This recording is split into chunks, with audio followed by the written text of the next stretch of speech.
अगर आप भी वैद्यनाथ धाम जाने का प्लान बना रहे हैं तो ये वीडियो आपके बहुत काम आने वाली है।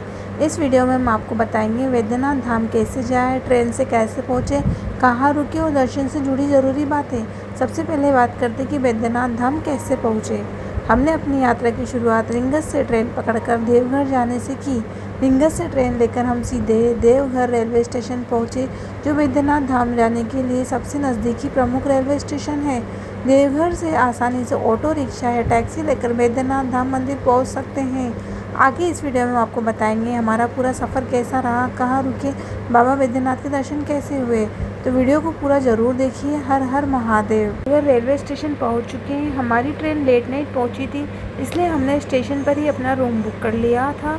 अगर आप भी देवघर रेलवे स्टेशन पर रुकना चाहते हैं तो आप रेलवे की ऑनलाइन वेबसाइट से रिटायरिंग रूम बुक कर सकते हैं। रात में हमने यहीं पर आराम किया और अगले दिन सुबह तैयार होकर हम निकल पड़े बाबा वैद्यनाथ धाम दर्शन के लिए।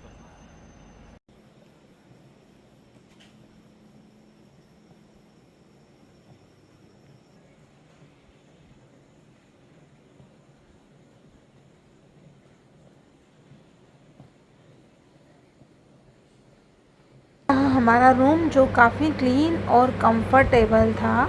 हमने इसे 2 दिन के लिए बुक किया था ताकि दर्शन के दौरान रहने की टेंशन न रहे और हम अपने आराम से ट्रिप एंजॉय कर सके। रात में हमने यहीं आराम किया और अगले दिन सुबह तैयार होकर निकल पड़े बाबा वैद्यनाथ धाम के दर्शन के लिए।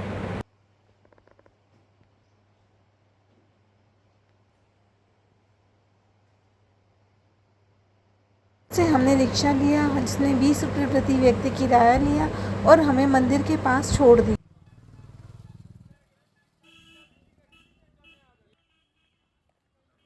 पास ही शिव गंगा कुंड बना हुआ है।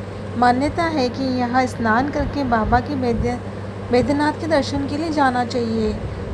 यहाँ स्नान करके बाबा वैद्यनाथ के दर्शन के लिए जाना चाहिए। मंदिर के पास ही आपको शिव गंगा कुंड देखने को मिलेगा। यहाँ से जुड़ी कई धार्मिक मान्यता है। शिव गंगा कुंड में स्नान करना शुभ माना जाता है। मान्यता है कि इस कुंड का संबंध रावण की भगवान शिव की तपस्या से भी है। यही वजह है कि श्रद्धालुओं के लिए शिव गंगा कुंड का धार्मिक महत्व काफ़ी ज़्यादा है। हमने भी यहाँ से होकर फूल और गंगा जल लिया और फिर निकल पड़े हैं बाबा वैद्यनाथ के दर्शन के लिए। हर हर महादेव। शुरू होने से पहले यहाँ आए थे, लेकिन इसके बावजूद मंदिर में काफ़ी ज़्यादा भीड़ थी। दर्शन के लिए हमें लंबी लाइन में लगना पड़ा, लेकिन बाबा के दर्शन की खुशी में यह इंतज़ार भी बिल्कुल आसान लग रहा था। हर हर महादेव।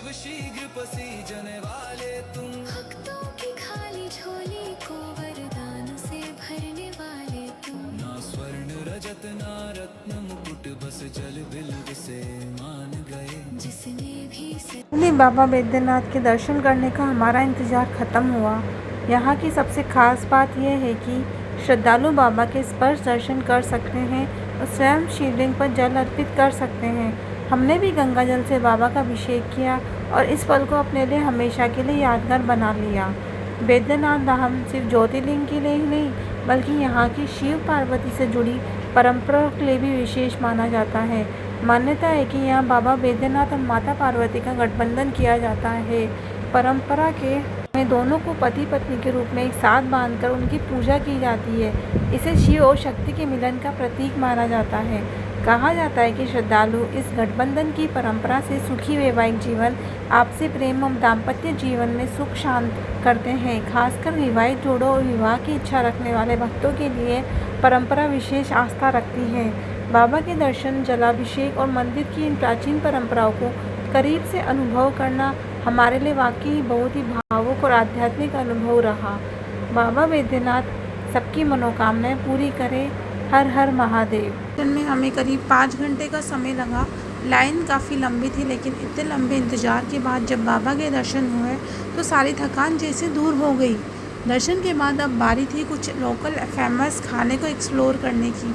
सबसे पहले हमने यहाँ फेमस लिट्टी चोखा ट्राई किया। बिहार और झारखंड के इस पारंपरिक खाने का स्वाद वाकई बहुत अलग और मज़ेदार था। इसके साथ ही हमने झालमुड़ी भी खाई थी, जो यहाँ का बहुत ही पॉपुलर स्ट्रीट फूड था। खाना एंजॉय करने के बाद हमने थोड़ा सा लोकल मार्केट भी एक्सप्लोर किया। मंदिर के आसपास पूजा पाठ प्रसाद की कई सामग्री मिलती है। दर्शन और लोकल फूड और मार्केट इन सब ने मिलकर हमारे देवघर के इस दिन को और भी खास बना दिया। हर हर महादेव।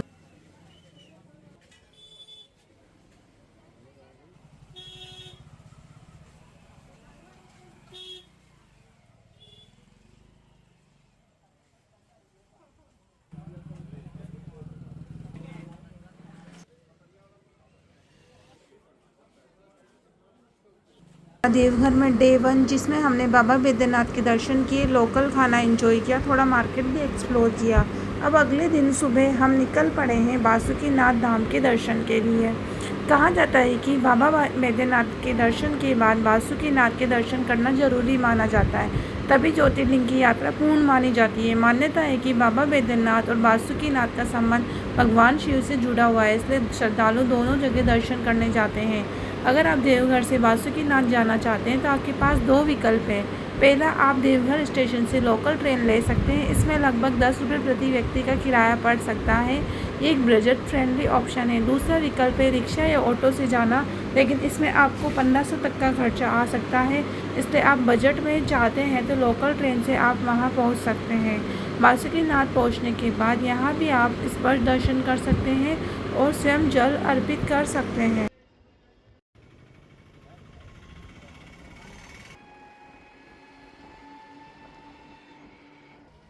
यहाँ का लोकल मार्केट जहाँ से हमने फूल और गंगा जल लिया और बाबा को अर्पित किया। तो गाइस, अब हम जा रहे हैं बासुकीनाथ मंदिर की दर्शन करने की तरफ। तो चलो बासुकीनाथ मंदिर पहुँच के मैं आपको वहाँ दिखाती हूँ वहाँ क्या होता है, कैसा मंदिर है। वहाँ पहुँच के मैं आपको दिखाती हूँ एक बार।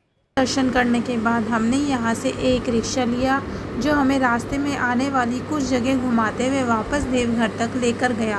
और बासुकीनाथ के दर्शन के बाद हमारा अगला पड़ाव था त्रिकुट पहाड़। त्रिकुट पहाड़ देवघर की सबसे खूबसूरत जगहों में से एक है, जहाँ आपको हरे भरे पहाड़, प्राकृतिक खूबसूरती और चारों तरफ का शानदार नज़ारा देखने को मिलता है। यहाँ ट्रैकिंग के साथ साथ रोपवे का भी अनुभव किया जा सकता है। त्रिकुट पहाड़ की खास बात यह है कि यहाँ 3 चोटियाँ हैं और पहाड़ पर त्रिकुटाचल महादेव मंदिर एक तरफ आध्यात्मिक है तो दूसरी तरफ नेचर लवर्स के लिए भी काफ़ी शानदार है। हमने भी यहाँ थोड़ा समय बिताया, पहाड़ की खूबसूरती को एंजॉय किया और पूरी यात्रा के बीच प्रकृति का एक खूबसूरत रूप देखकर मन खुश हो गया। अगर आप देवघर आ रहे हैं, त्रिकुट पहाड़ को अपनी लिस्ट में ज़रूर शामिल करें। नाद तुम हो, शंखों के हृदयों की हुंकार तुम हो, जय काल महाकाल। हिमालय के सर का श्रृंगार तुम हो, गंगा की पावन सीख धार तुम हो, डम डम डम डमरू का एक नाद तुम हो, शंखों के हृदयों की हुंकार तुम हो, जय काल महाकाल। हिमालय के सर का श्रृंगार तुम हो, गंगा की पावन सीख धार तुम हो, डम डम डम डमरू का एक नाद तुम हो, शंखों के हृदयों की। पहाड़ घूमने के बाद हमारा अगला पड़ाव था तपोवन। तपोवन देवघर से करीब 10 किलोमीटर की दूरी पर स्थित एक खूबसूरत और धार्मिक जगह माना जाता है कि यह स्थान भगवान राम और लक्ष्मण से जुड़ा हुआ है। यहाँ कई प्राचीन गुफाएं और मंदिर देखने को मिलते हैं। यहाँ की सबसे खास चीज़ है तपोवन की पहाड़ी और उसकी गुफाएं। कहा जाता है कि इन गुफाओं में साधु संत तपस्या किया करते थे, इसी वजह से इस जगह का नाम तपोवन पड़ा। यहाँ आपको पहाड़ी के ऊपर शिव मंदिर भी देखने को मिलता है। रास्ते में प्राकृतिक चट्टानों, आसपास के शांति वातावरण की काफ़ी आध्यात्मिक महसूस होता है। हमने भी यहाँ मंदिर के दर्शन किए और थोड़ी देर इस जगह को एक्सप्लोर किया। देवघर की इस यात्रा में तपोवन हमारे लिए एक अलग ही अनुभव रहा है। इतिहास और प्रकृति तीनों को एक साथ देखने को मिलते हैं। अगर आप तपोवन घूमने आ रहे हैं तो तपोवन को भी अपनी यात्रा में शामिल करें। यहाँ का हनुमान मंदिर जो कि एक चट्टानों के बीच में बना हुआ है, ये एक प्राकृतिक मंदिर है। तो आप जब भी तपोवन जाए तो इस मंदिर के यहाँ पे दर्शन के लिए भी आप ज़रूर जाएं। हमारा अगला पड़ाव था नौलखा मंदिर। देवघर का नौलखा मंदिर अपनी खूबसूरत वास्तुकला और शांत वातावरण के लिए जाना जाता है। मंदिर का निर्माण रानी चारुशला से जुड़ा हुआ है। मान्यता है कि उन्होंने अपने पारिवारिक दुखों के बाद इस मंदिर का निर्माण करवाया। राधा कृष्ण की पूजा की जाती है। मंदिर का नाम नौलखा इसलिए पड़ा क्योंकि इसके निर्माण में उस समय करीब 9 लाख रुपए खर्च हुए थे, जो उस दौर में बहुत बड़ी राशि मानी जाती थी। बैद्यनाथ धाम ज्योतिर्लिंग यात्रा। बैद्यनाथ धाम वासुकीनाथ के दर्शन के साथ साथ हमने त्रिकुट पहाड़, तपो और नौलखा मंदिर जैसी खूबसूरत जगहों को भी एक्सप्लोर किया। अगले दिन बाद हमने जसडीह रेलवे स्टेशन से दिल्ली के लिए ट्रेन ली। इसी के साथ हमारा एक खूबसूरत और यादगार सफ़र पूरा हुआ। हम इस पूरी यात्रा में आस्था, भक्ति और प्रकृति और लोकल कल्चर सबका अनुभव मिला। अगर आप भी बैद्यनाथ धाम की यात्रा प्लान कर रहे हैं तो उम्मीद है कि हमारी ये यात्रा आपके लिए ज़रूर हेल्पफुल रहेगी।